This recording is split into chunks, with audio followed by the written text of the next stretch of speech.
கொடைக்கானலில் பனிமூட்டம் காரணமாக ரம்மியமான காலநிலை நிலவுகிறது.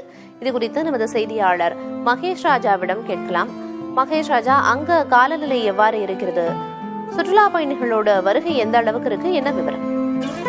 பிரியதர்ஷினி, தென்மேற்கு பருவமழை காலகட்டம் துவங்கியதிலிருந்து கொடைக்கானல் மலைப்பகுதிகளில் சொல்லக்கூடிய அளவிற்கு மழை இல்லை. தற்போது வடகிழக்கு பருவமழையும் அதே போல பொய்த்து வருகிறது. இதனால் முன்பனி காலம் சற்று முன்னதாகவே துவங்கியதன் அறிகுறிகள் தான் இவை.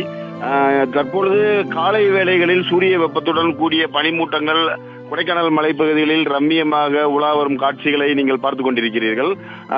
இருந்த போதிலும் விவசாயிகள் இந்த காலகட்டத்தில் மழையை எதிர்நோக்கி இருக்கின்றனர்.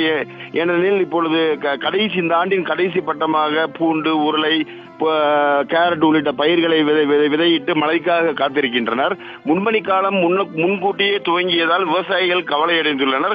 இருந்த போதிலும் சுற்றுலா பயணிகளுக்கு விருந்தளிக்கும் விதமாக கொடைக்கானலில் ரம்மியமான காட்சிகளை தென்பட்டு அவர்கள் ரசித்து அனுபவித்து வருகின்றனர். பிரியதர்ஷினி, தகவல்களை வழங்கியதற்கு நன்றி மகேஷ் ராஜா.